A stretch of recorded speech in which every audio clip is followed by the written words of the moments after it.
I wanted to welcome everybody to the first of our series of elected officials webinars. I'm Jim O'Callaghan, the President and CEO of the South County EDC. I apologize in advance. I'm having pretty major technical difficulties with my internet, so unfortunately I am not on camera with you, but I am here. We're pleased, even in this difficult time where we can't all necessarily be together, we are pleased to have Esther Valdez-Clayton and Dr. Helen Anderson Cruz with us from the Coronado Unified School District Board of Trustees. And we'll introduce them shortly, but I wanted to take a moment and really thank you all for being involved in this and spending time engaging with your elected officials. It's extremely important as we look to the future, and we're all eager to build great plans for, in this case, many of our students and future workforce and people that will lead our communities into the future. It's really important that we have an open and consistent dialogue, and that we can talk with our elected officials and share our viewpoints so that we are building one cohesive plan to move forward. So I am going to go right in and introduce our great guests, and I welcome Mayor Mary Salas from the city of Chula Vista. She's here with us. And on behalf of our board of directors, I wanted to thank Patricia Alvarez, who's on our executive committee and our chair-elect. So thank you for joining us. And to all of our members of the EDC, thank you for being engaged with this programming as we go forward. I know we all love the elected officials program in person, and I'm looking forward to my first one. Hopefully we can do that in the coming months. But in the interim, we're glad to connect you with your elected officials here. So, without further ado, Esther Valdez-Clayton is the principal attorney of Valdez and Associates and represents immigrants before immigration courts throughout the nation. Ms. Valdez attended the University of California, San Diego and graduated cum laude. Ms. Valdez earned her law degree from the University of California, Berkeley, where she was an associate editor for the Berkeley Journal of International Law, as well as the La Raza Law Journal. Ms. Valdez has been interviewed internationally and by national media regarding her successful advocacy and legal representation of immigrants. She is regularly interviewed by media outlets including Fox News, BBC World News, NBC News, Dr. Oz, and is regularly featured on Telemundo News. She is also a political commentator for KUSI News. As the daughter of Mexican immigrants, Ms. Valdez's journey has been marked by a dedication to education. She attended Chula Vista High School under the Magnet program and attended public institutions of higher learning for her advanced degrees. In 2016, she was elected to the Coronado Governing Board, and in 2018 was re-elected for a second term. In 2020, Ms. Valdez was unanimously voted as president of the Governing Board. Following a year of unprecedented challenges, which included the pandemic, as well as racial incidents covered by local and national media, Miss Valdez, I apologize, prioritizes education as the best way to preserve democracy and ensure social mobility. As a San Diego native and poverty survivor, Ms. Valdez brings a unique perspective to education, policy, and reform. And I would like to also welcome Dr. Helen Anderson Cruz. Dr. Cruz is Vice President of the Coronado Unified School District Board of Trustees. She is a retired educator with extensive K-12 and university teaching experience. She completed her doctorate at the University of Southern California in 1997 and was invited to join the USC graduate faculty subsequent to graduation. As a graduate faculty member, she taught a variety of graduate courses, served as dissertation and thesis advisor to doctoral and master's candidates, and supervised the graduate field experiences of induction level teachers. Her K-12 professional experiences included serving as the Avid Co-Coordinator and English Department Chair in the Sweetwater Union High School District, where she taught all levels of language arts courses. During that time, she also served as a mentor teacher to a number of induction level teachers and served on a variety of Sweetwater Union High school district committees, including an advisory committee to the superintendent.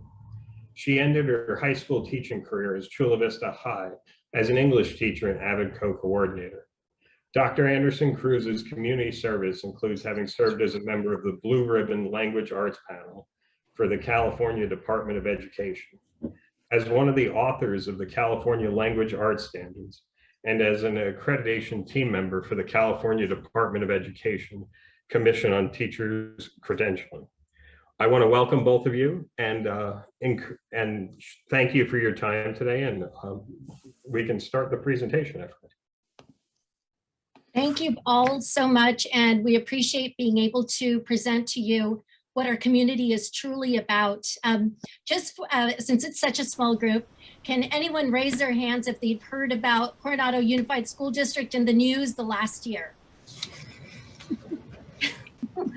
I think that's why we're all here, and it's been my privilege to serve on this school district since 2016. Thank you so much for inviting us. And when we talk about education, it really is an economics issue, and that's something that I'm passionate about. My biography was just read. I came to this country when I was 4 years old. I was the only US-born member of a Mexican family of 6. My father never earned more than $26,000 in a year. So we lived in Section 8 housing. During that time when we came to the United States, there was a magnet program. Whereas I was supposed to attend Southwest High School, I was able to test into Chula Vista High School, where Dr. Anderson Cruz was an educator. And now I have the privilege to serve side by side with her in making sure that other children have the same degree of success and opportunities. Because really what it is, it's a driver. It's an economic motor for any community. And that's why we have to continue to be invested, not only with our resources, but also with our passion, with our time, and make sure that cities also understand the resources that that school districts currently need. The reason why I started off with how many of you have heard about Coronado in the news is because so often we have heard the negative, that's what sells, but we have a lot of positive to share. And I can't think of a better way than to liaise with South County and reestablish the relationships that potentially have been broken because of news media, adverse news media, showing racial incidents. We are very much committed to being part of South Bay. We are very much part of South County. Our children shop, will move, will eat, will live in Chula Vista, National City, and Imperial Beach. And we want to partake, and we also want to partner with our sister school districts as well, and to be able to share a lot of our celebrations, our successes as well, that don't make the news, but that also deserve that merit of success. So with that, I'm going to open it up to a macro vision of what our school district is, what we're really about, and what our focus areas are about, and how we've been able to meet the challenges created by the pandemic, as well as the recent racial incidents. Coronado Unified School District, and oh, thank you, there we have the slides. We can move to the second slide, please. Our demographics is very notably diverse. That's something that's not necessarily in the news. We are 22.7% Hispanic Latino. I wasn't raised there. I moved there in 2012 with my daughter as a single parent. Why did I choose Coronado? Because I wanted a great education for my daughter, the best one I could afford. But at that time, it took half of my paycheck to be able to afford rent there. And that's something that is, when we talk about economics and education, it goes hand in hand. I firmly believe that a child's education shouldn't be limited by their zip code or what kind of housing their parents can afford. And that's why we need to partner with our city as well. Last year, I don't know if you guys watched the news, but our city had the opportunity to build over 900 affordable housing units. That would have, over half of those would have been low income housing, which would have allowed families just like the one that I was raised in to be able to afford and move and change even their school districts if they wanted to. However, that was caught up in litigation that was chosen by our city to stop the building of the housing, take Sandag over, and they lost the lawsuit. But that's really something that we need to focus on as well when we talk about economic development, the impact of housing opportunities that also create demographic declines for school districts. Later on, we'll talk about our demographic decline, which is not unusual to Coronado, but it is commonplace throughout. And also to take those marketplace values. Sometimes we tend to separate the two, that economic principles don't necessarily apply to public schools, but it really helps to engage people just like you would if you were driving a for-profit business, to be able to know your clientele, know their needs, know their wants, know what they can afford, and be able to address it with the adequate concern. And we'll speak to that as well as we talk about our student subgroups. We do have low income students, almost 11%. That is very much lower than the state average. But also we have a lot of students who come in from other states. They're also military dependent. And the other cohort that's very large is Pacific Islander, African American. We have less than 2% Asian and Filipino. And like I said, 22.7% Hispanic Latino. So we do count on a very diverse student population. Our community of our schools is over 2,608 students serviced at 4 schools with 380 staff. Of that, the total funds that we count on to as resources are approximately $43 million. And our LCAP reflects that we are very much committed to making sure that the bulk of that, almost 38 million, lands squarely in the classroom, with compensating the teachers, the instructors, the educators that make every child every day count, so that they count on those educational opportunities that children need to succeed. In the preamble, and I thank James for the wonderful introduction. I really appreciate it. You'll notice that I get passionate about it because I lived these experiences as well. If it hadn't been for a great public school that I attended at Chula Vista High School, where I graduated from, I was a product of public school education through my undergrad at UC San Diego, all the way to law school at UC Berkeley. I almost forgot my alma mater. I wouldn't be able to serve in this capacity, serve other people, such as the immigrant populations that I currently serve as an immigration attorney. But all of that comes down to education. All of that comes down to opportunities. And all of that is economic, because if were it not for the taxes of the taxpayer, of homeowners, as well as the state funds, we wouldn't be able to distribute those according to the needs and wants of our parents, our students, and our educators, which are our chief stakeholders. If we can go to the next slide. Dr. Anderson Cruz will now focus on our celebrations that we've been able to celebrate throughout our school district in spite of the pandemic. Dr. Anderson Cruz. Thank you, Esther. I appreciate it. And for everybody in the audience, my name is Helen. You don't have to call me Dr. Anderson Cruz. I'm going to talk to you about our academic programs. And our most recent acquisition or change is a 4x4 schedule. And we partnered with Southwestern Community College because this allows students in this new schedule to take community college courses for credit. So if they decide to do so, they can graduate with a diploma and an Associate of Arts degree. The 4x4 schedule is arranged in 2-hour blocks. 3 classes are required. The 4th is optional.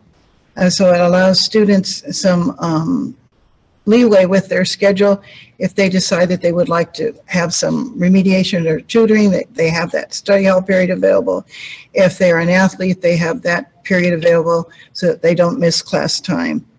And as Esther was saying earlier, the 4x4 schedule also allows our students to be better prepared for UC admissions A through G requirements, because sometimes the courses they need or that would enhance their course schedule isn't offered, and so they go elsewhere online or to another institution of learning, and it costs money.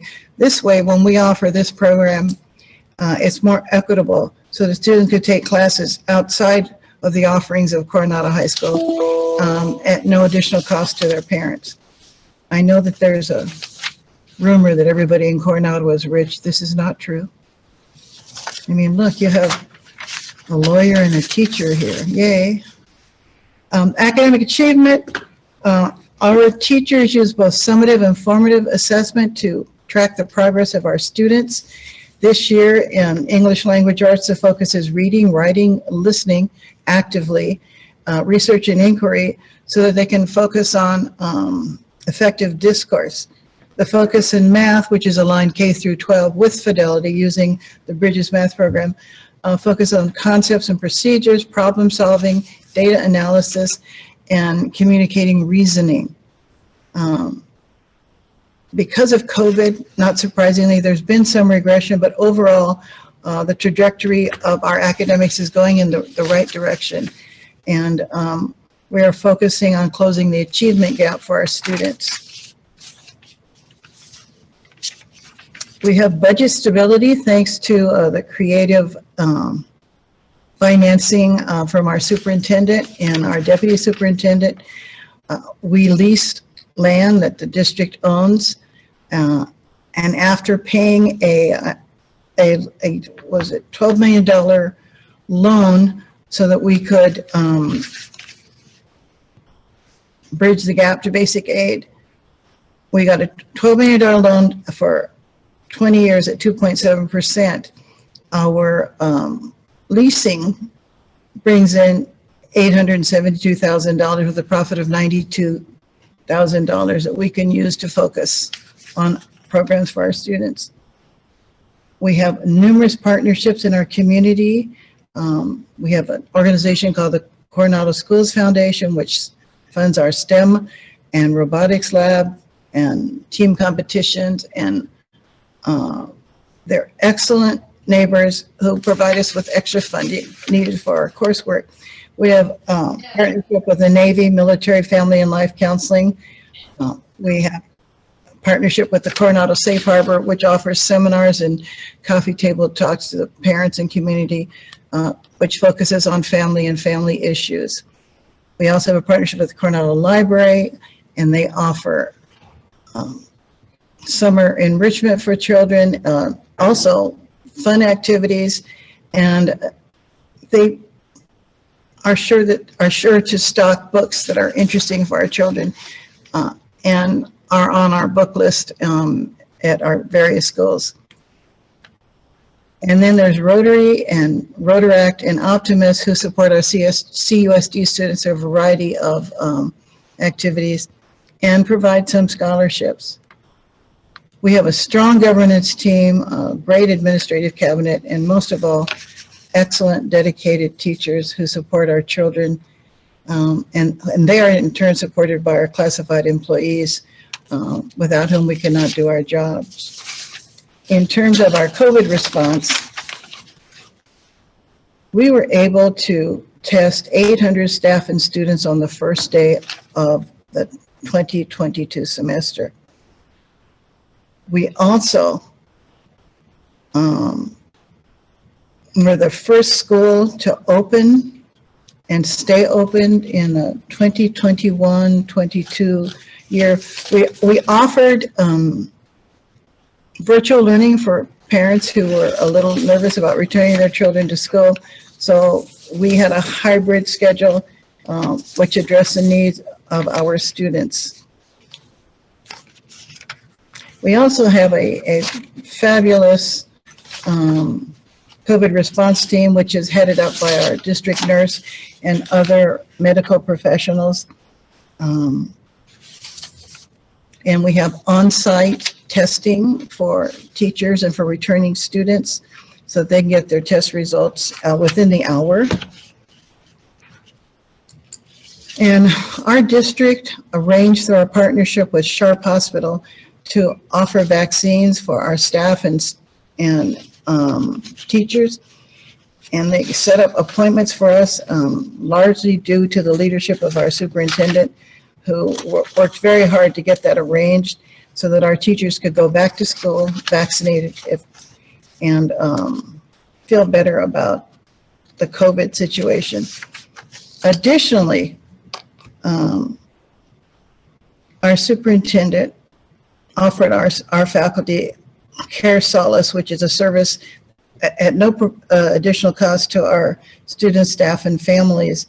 And in support of our ongoing commitment to provide an additional layer of care for our faculty and their family and our students, Care Salas connects students, staff, and their families to mental health services by providing a care companion who works with them every step of the way to research options, secure appointments, and follow up to make sure it's a good fit. I think we all realize that COVID had an impact emotionally on teachers and students. Our teachers are exhausted. It's been very difficult, but the prevailing approach here in Coronado Unified School District is all hands on deck. Teachers cover for other teachers because of the shortage of substitutes in San Diego County. Our administrative staff has been known to direct traffic, be a crossing guard, answer phones, starting with our superintendent and his administrative cabinet.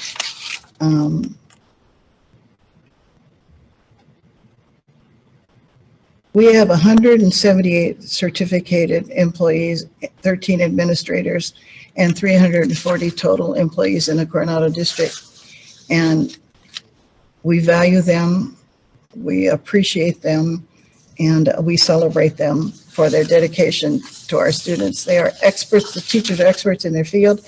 They have domain expertise, and they're going above and beyond to help keep our students in class. I appreciate that very much.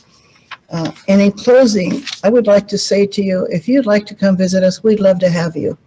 Just reach out, let me know. I can play tour guide along with our superintendent. And we'd also like to come visit you if you'd like to extend the invitation. Thank you. Thank you so much, Dr. Anderson Cruz. And when we're talking about the celebrations, the fact that we were one of the first K through 12 school districts to be able to open during the pandemic, it was in large part through partnerships. And James alluded to that. What can business do to be able to help schools? Well, our assistant superintendent, Donnie Salamanca, who I believe is also on this call, along with our superintendent, Carl Mueller, did a fabulous job in keeping our schools open, even despite hard pushback, both from the state and being able to find a way through partnerships. And this partnership came through Abbott Pharmaceuticals that was able to provide tests for our school, for our staff, for our students, even before SDCOE was able to bring forth those tests to our school sites. We were able to open, just like Helen said, and Helen was one of those volunteers, test over 700 people and be able to prevent any kind of outbreaks before school started after the Christmas break. But that's a huge celebration. Another celebration is this weird graph in front of you. What is it? It's a creative use of our facilities in order to fund a maintenance for the rest of the facilities that we didn't have money for. Just like Dr. Anderson Cruz alluded, Coronado, under the local control funding formula, we don't necessarily have the taxes that we pay here locally. We don't get to keep that and target it to fund our local schools. According to the state formula, we get far less than our neighboring school districts. We get $7,500 per student. So because we're a small school district, because we're emphatically committed to educating every child every day, we have to look for creative solutions. Our superintendent, Carl Mueller, along with Assistant Superintendent Donnie Salamanca, created this graph, created this ability for us to be able to fund a $2.24 million deferred maintenance, be able to cover our maintenance costs for facilities such as we needed student technology, we needed new turf on our football field, shade structure, landscaping, classroom technology. By assessing the properties at our school district that were being underused or underserviced. Those two facilities that under a Glorietta lease and an ECDC lease were able to be leased out through partnerships where the military is now using one of our properties and paying out a lease to the total of $872,000 a year, which in turn allows us to service the debt of the financing payment is $780,000 a year. The lease revenue brings in 872 and the balance is 90,000. So it allows us to meet both and also help out our neighboring community with their childcare ability. Another great celebration that wasn't included in the slide that I also have to commend our superintendent for was offering childcare for our staff to be able to return. A lot of teachers, and rightfully so, were afraid to return unless to work during the height of the pandemic. We were able to partner, establish an MOU with our classified staff so that they felt safe, comfortable, and knew that the district was also wanting to keep classrooms open, and their good faith allowed us to do just that. So that's also to be commended. We also offered childcare for a lot of the teachers that had little ones who were still remote learning, distance learning, and weren't able to stay at home by themselves. Childcare was also provided for those teachers. So that's also a creative solution that as a small school district, we didn't necessarily have to meet that obligation with extra revenue, but through also creative solutions that were in-house and through a lot of talented administrators, just like the two I named. In our next slide, I wanted to also address our current challenges. A lot of school districts, and we're no different. We're moving to the next slide with current challenges, this one. We're no different in that there's a lot of challenges up and down the state with regard to school boards and the politicization of school boards. You've noticed that this last year we had a racial incident where tortillas were tossed during a CIF playoff game. That gave forth a lot of disputing aspects, whether it was racial, whether it was a celebration, whether there was responsibility. You may or may not have known, but our school district rapidly responded to that. We addressed it. We called it out for the racial incident that it was, and we dealt with it as swiftly as possible. A CIF appeal was just, the final decision was rendered at the end of last year, and they ratified not only our course of action, but also the investigation. And we decided to move forward with remediating and healing those wounds and be able to foment any type of restorative justice practices that we saw were needed in the school room, as well as to be able to foster better connections with Orange Glen, which was the visiting partner school when the CIF incident occurred. Immediately after, personally, I can say that I did host a prayer meeting where Orange Glen administrators, even a teacher and some Orange Glen High School students came out to Coronado. There was no vindictiveness. There was no, there was certainly regret, but that was healed through the apology, through rendering an apology and addressing the hurts of our neighbors, of the Latino community as well. And we've been able to move past that successfully. Our students are doing well. As you can see, I love that picture. They have a more diverse aspect, and that's one of the huge goals and objectives in meeting with our neighboring school districts through this venue, to know that we are here, we're very much committed to the South Bay, and we want to also diversify, not just in terms of race, but economically, in terms of educational opportunities, in terms of diversity of backgrounds as well. And that's something that we want also to be reflected in our faculty and our staff, as well as our teachers as well. Like Dr. Anderson Cruz noted, there is a staffing shortage, something that the superintendent also reached out to our community about 2 weeks ago to ask for volunteers, retired teachers, parents who may be able to help us in classroom as volunteers, as assistants. So that's been something creative as well, and a huge celebration that's been able to come about through these difficulties. Forecast for a closely watched measure of the its earnings. The broader markets took a swoon as well. The Dow losing 5. Hello? Oh, sorry. Can everybody hear me? Yes, we can. Oh, okay. Sorry, I was hearing a side view. Yeah, I had to mute a new person that came in. No problem. Another current challenge is the declining enrollment. Again, this is nothing specific to Coronado. This is something that came out of the pandemic because a lot of parents wanted to either wait out the height of the Omicron, the height of the COVID pandemic, or they sought other options. And this is where market principles really come into effect. and the economic principles. And I love being able to match that to education because it gets us out in the community. It gets us outside of sometimes it's an educational bubble and just wanting to do what academics or what is like something that's a data-driven solution. But we can also take a look at what a market-driven solution is. Knowing our clients, what are their expectations? What are their needs? Being able to create career paths to a career readiness that may or may not involve college and university. For a lot of students and for our school district, that took a hard look, and being able to afford them vocational opportunities, being able to invest in vocational opportunities for our students.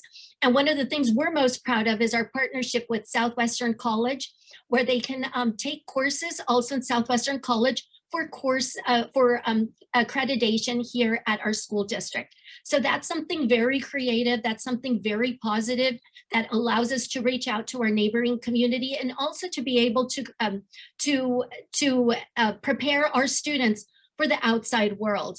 Everybody knows the Coronado Bridge, and it's a two-way bridge. It's not just welcoming people, but also reaching out and saying, we do need help. We need help. We want to learn from our neighboring school districts, especially in light of the racial incidents from last year. Because of that, there were several calls for boycotts, not wanting to go play games at Coronado where somebody might feel hesitant or feel disrespected or not valued because of their race or their economic status. But we've started the school year with a lot of athletic and sports activities without incident. Our students are adamant about wanting to engage and re-engage our community and wanting to return back to normal, as are we, those of us at the school board, all the way through administration. We want to move forward and we want to extend as well our facilities for those students and families who would be interested in transferring over to our school district. On display is our IDT enrollment data, our inter-district transfer data. If you look at the far end, this current school year, we stand at 14% of our total student population. It is not necessarily residents of Coronado. That means that they were able to come to one of our programs like COSA without having to live there and be able to join our educational community. And we want to extend that and offer that through any family or students that may want to partake of an enrollment opportunity at CUSD. Our last challenge, and again, this isn't anything that is particular to Coronado, is our school board meetings. There's been a heightened awareness of what's going on in the classroom. A lot of parents want to participate more actively with a more vocal approach to their students' education. With that, I think as a governing board, I think some of our trustees are here, Trustee Antrim and Captain Pontus, the other 4 school board members. Thank you for joining us.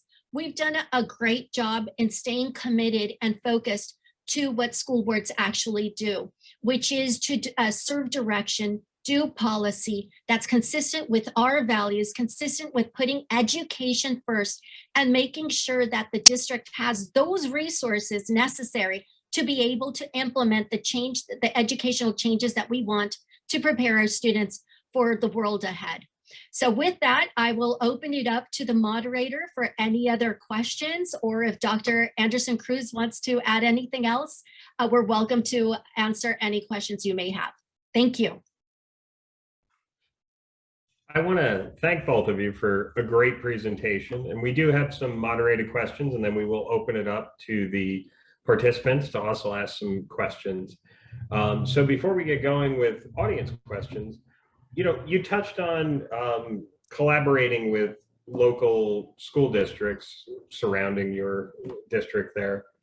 What kind of programs do you see that school districts can work together on? And you mentioned the IDT program you have there, but how can districts work together to enhance the educational experience of students beyond some of the inter-district programs?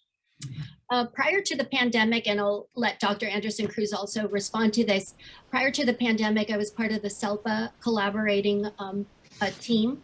That is the South County Special Education, just focusing and seeing best practices, being able to discover new resources, something that's very encouraging right now is that the governor 2 weeks ago just announced that he would be able to invest a large portion of the tax surplus and revenue towards special education, towards TK education as well. So those are kind of those creative partnerships, serving on committees, being able to afford, like I mentioned, our collaboration with Abbott Pharmaceuticals, being able to extend those resources or contacts that may or may not be available to neighboring school districts, or even being able to visit a neighboring school site, helping us to do things better at our small school district.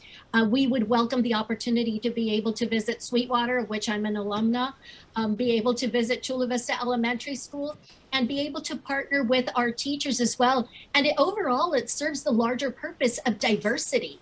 That's a big buzzword, but it's something that the children need and teachers need, as well as the board needs. Diversity of thought, diversity of purpose, economic diversity, as well as racial diversity, enabled in order to understand our neighbors, our partners, and our community members that are only 2.2 miles away, which is the distance of the Coronado Bridge.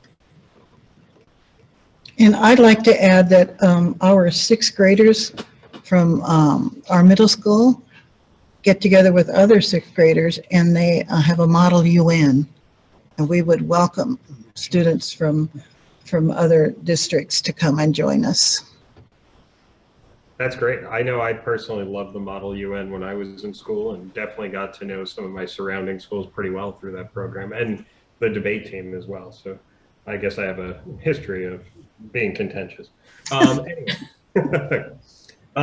You also mentioned the changes you're seeing in how students are engaging moving forward, and what it'll look like with, you know, what their future careers look like. We know everybody won't go on to college. Some will choose to take up a field right away out of school. If you can elaborate a little bit on how do you see curriculum offerings changing, and what kind of programs do you see students really getting excited about? So I'll name a few. Under our LCAP, 3 of our goals are learning, communication, as well as support. Under learning, we've been able to create a lot of new programs or initiatives, if you will, to be able to garner and to prepare students for the world that they'll be engaging as adults. Some of those are, like I mentioned, dual enrollment with Southwestern College. We have a state seal of biliteracy, AP courses as well. We have a strong ROTC. So there's just various types of initiatives, and one that we want to approach, and Captain Pontus, one of our trustees, wants to mention that we should spearhead, is making sure not that we are drivers of academic excellence for every student. And that doesn't mean just the AP students or the honor roll students, but every single student, to meet them where they're at so that they're doing better than they were doing the previous year. And being able to make sure that every student is able to assess their own achievement, and that the parental involvement component is very important as well, especially in this context where, because of the pandemic, more parents are more involved. They want to know what's going on in the curriculum as well, and being able to tailor it according to community standards. It doesn't necessarily mean rubber stamping the curriculum that comes down from Sacramento. It means forming committees. And what's really great about Coronado is that we have a very involved community. Parents, grandparents come out to our school board meetings. They volunteer their time, talents, and treasure to review curriculum. And one of the things that we want to do is have a workshop or a committee to review the new ethnic studies curriculum that adheres not just to the state components, but also to community values, and to be able to choose textbooks, and to be able to get responses from all shareholders, including our teachers and administrators that will be teaching the material as well. Helen, did you have something else to add? Well, all of our CTE courses, career and technical ed, are industry specific. We have engineering, sports medicine, woodworking, and COSA are, COSA stands for? Coronado School of the Arts. Coronado School of the Arts. I always just call them COSA. So we have those in place. A particularly popular class, I believe, is the sports medicine class. And that can lead to careers that don't necessarily require any sort of advanced degree. So I think we offer many choices for our students. We're a 1 high school district, we're a 4 school district, and we're a very small district, but I think we have a lot of talent and a lot of offerings, and I think that the 4x4 enhances that. Yeah, those programs sound amazing, and I know it's invaluable to our students to have a multitude of options afforded to them, and the earlier they get into those programs and get exposure to them, the more opportunity they have to try different things. One of the things that, you know, the EDC focuses on is how do we bring students to the next level and make sure they're prepared for the workforce. Our schools all around the county do an amazing job of preparing students from an educational standpoint.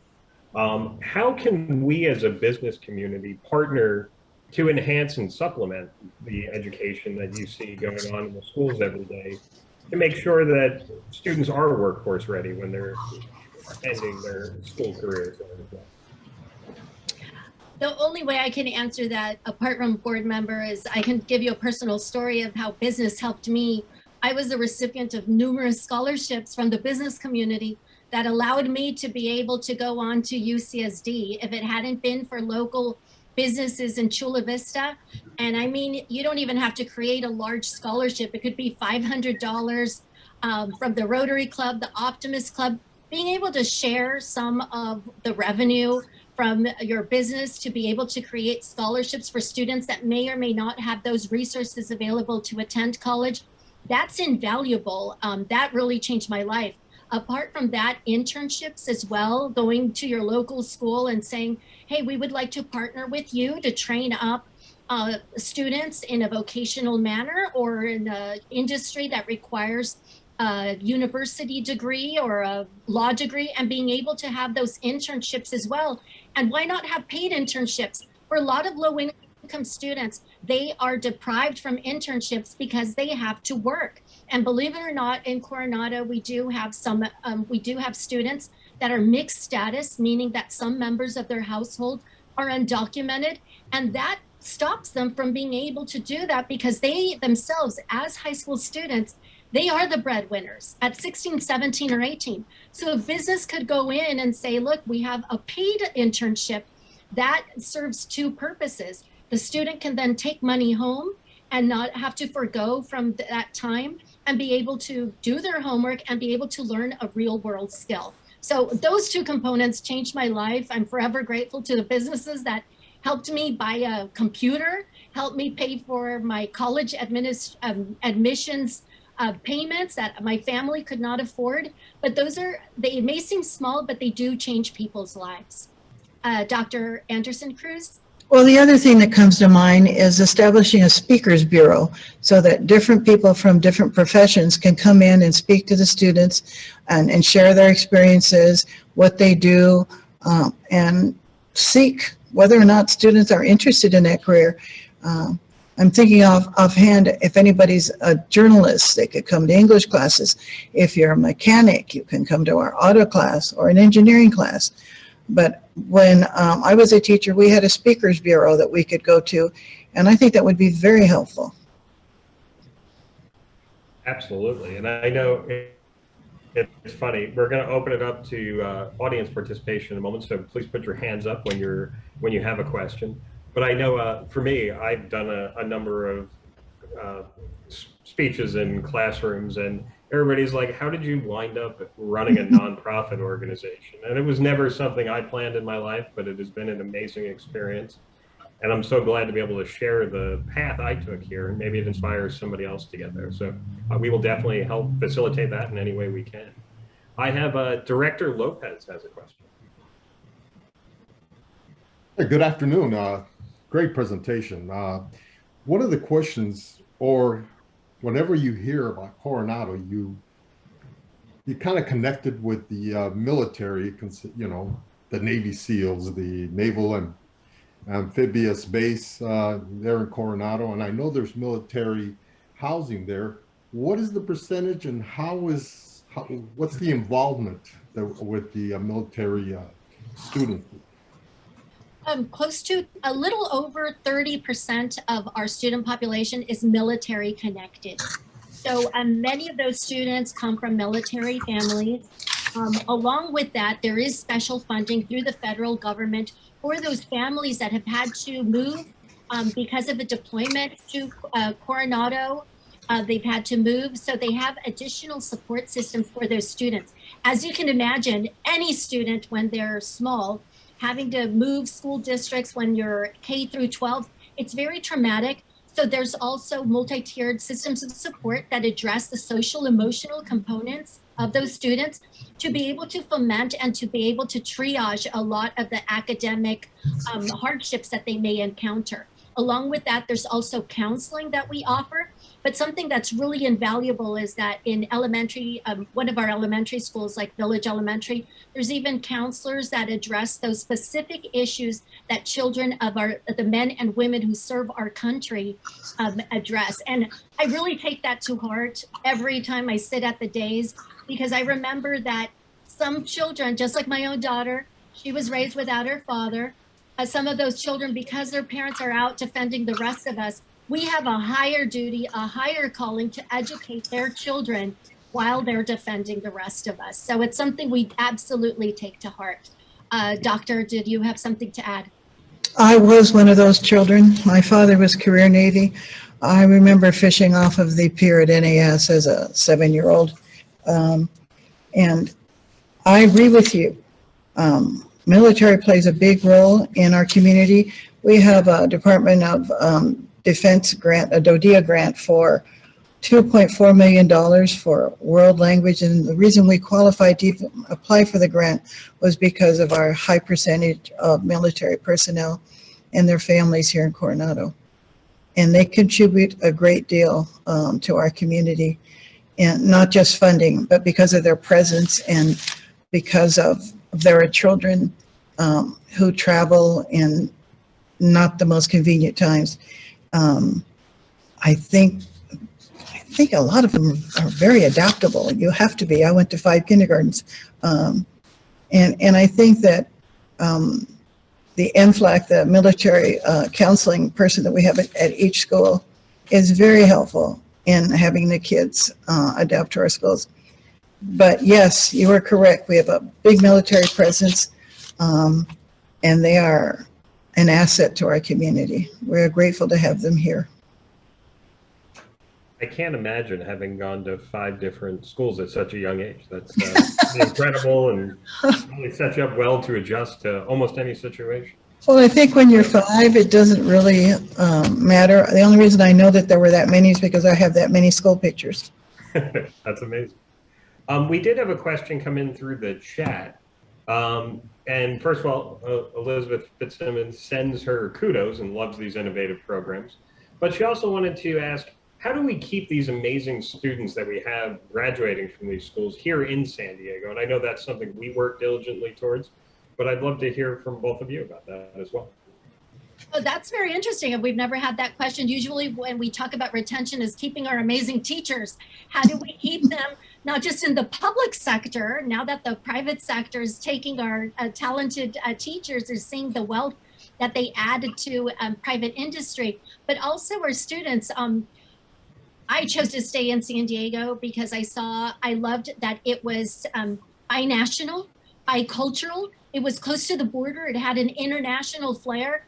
I think that really needs to be heightened with having our partnerships with Mexico. That's something that we underplay. We're only about 8 to 10 miles away from the U.S.-Mexico border. I'm an immigration attorney. I chose to be here because it's vital, it's international. A lot of the national issues are playing out here where we live. I think the more that students see that we're not just sleepy little San Diego, we're dynamic San Diego. Chula, Vista, National City, San Diego, San Isidro are really the focal point of a lot of the dialogue that we're having nationally, not just in terms of industry, in terms of healthcare. Title 42, how many immigrants enter and exit the country. It's the busiest border, but also the commerce, the amount of industry and the exchange of monetary resources that are interplayed at the U.S.-Mexico border here in San Diego. Not only that, but also biotech. Also, we are home to a lot of universities that are nationally recognized, UCSD being one of them. That's why I'm plugging it, because I graduated from there. But San Diego State, our athletic programs, I think students, the more excited they get about San Diego and away from the beach and being able to see how amazing and dynamic.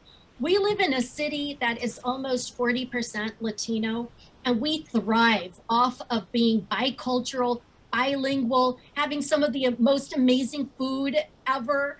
I think all of that needs to be propagated, and so that students want to stay here, want to develop businesses here, want to innovate, want to develop their time, their talents, and their treasure here in San Diego and create it. I think it takes visionaries and leaders to be able to say, you know what, this is where I want to stay, this is where I want to develop, instead of just moving away to larger cities where they're not necessarily going to spearhead or be at the tip of the spear of any large industry. San Diego's still very young compared to a lot of our East Coast cities.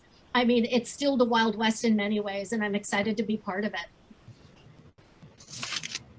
Doctor? Well, I was thinking that it's very expensive to live in San Diego, and that might be a reason why people move, not because they don't appreciate the dynamics and all of the aesthetic perks that you get living where the sun always shines, but because it's expensive. And so that tied to economics means we got to have jobs and jobs that pay enough to keep our people here when they graduate. And I'm thinking teachers. We need to pay our teachers as much as we can, because I know some of them make it look easy, which means they are stellar, because it's not. It's an art and it's a science. And so to answer the question, I think if there were jobs that paid well and addressed students' interests and talents, that we could keep them here. I know in Coronado, it's a pretty stable population if you're not military. My daughter's a teacher, and she now has the children of the girls and boys she went to school with.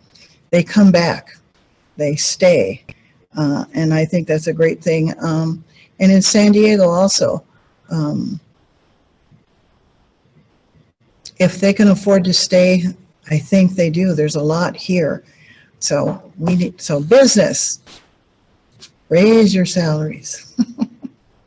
I think the answer is economic.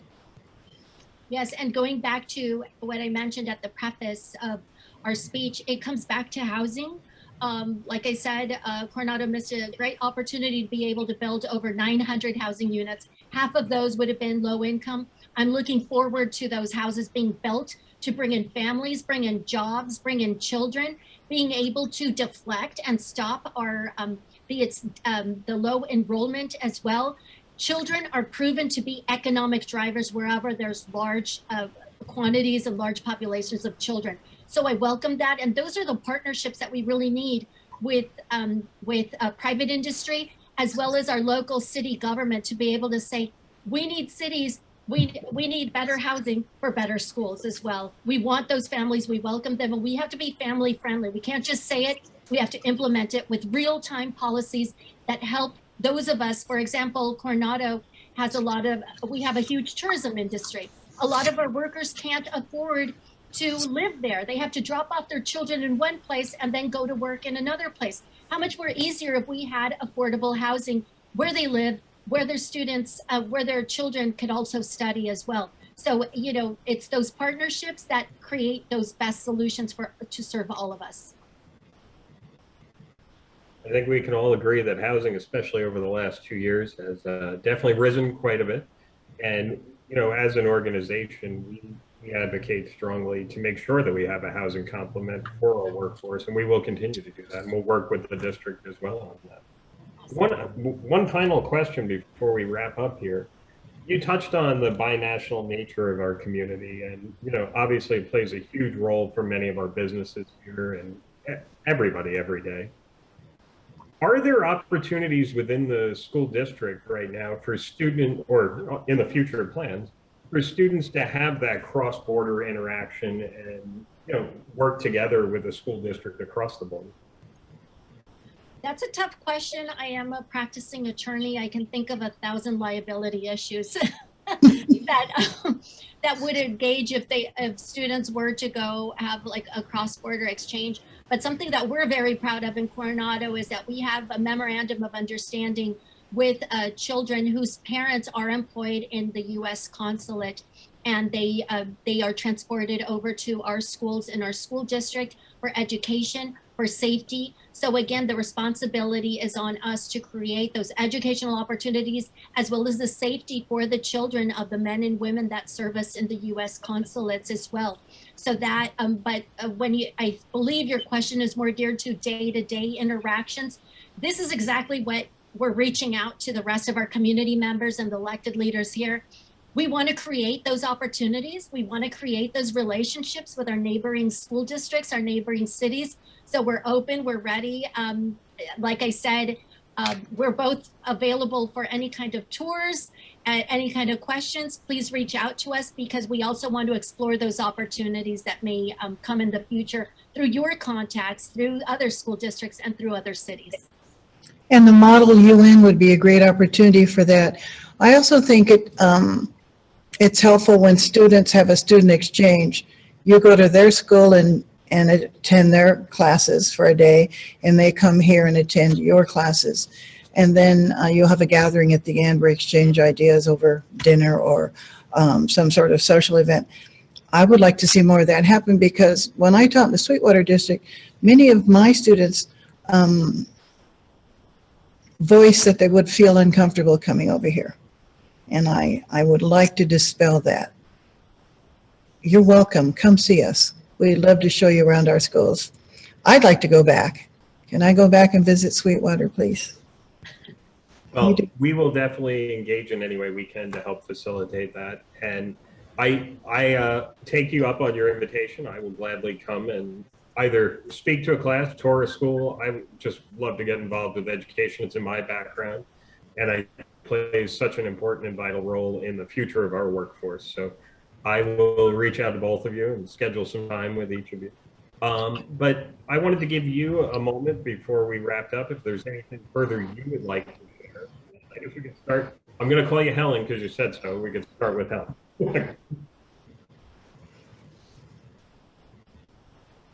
I can't hear anything. Can you hear? I guess we'll start with Esther. Well, again, I just want to thank all of you. I can see all of your names and some of your faces. Thank you for listening to us. We want to re-engage all of our community partners in the South Bay. We're very much part of the South Bay. Culturally, we don't, and distance-wise and geographically, we're part of the same community and we want to engage you. We welcome you to come visit us. We welcome you to explore resources that we may have that you might need and vice versa. I want to leave with a quote. It's very well known. No man is an island unto himself. Coronado's not an island. We want to have those partnerships. We want to have those educational exchanges as well. We want to learn from those of you who may be in the educational industry to help us grow and do better, and also to be able to collaborate the creative solutions that we've been able to manage throughout the COVID pandemic, even being a small school district, to keep our schools open as well, and to gather more partnerships with the economic community, because and to have those economic solutions tied to the educational challenges that we face today. So thank you so much. Okay, now I can hear. Thank you for having us. I got an invitation, and I'm going to take you up on it, South Bay Union School District. And please come visit us. We would love to see you. It's a pleasure reaching out to our South Bay neighbors. We would like to engage with you on an ongoing basis, so please put us on your dance card. Well, I would like to thank both of you for taking the time out this evening and sharing all the great things going on and how we can work together. And I want to thank everybody for joining us tonight. Hopefully you saw a great discussion, and I see the comments. It seems everybody really enjoyed the presentation. So I encourage you to reach out to both of our presenters tonight and get involved with the school district and see how we can move the needle forward. So thank you all and have a great night. Thank you.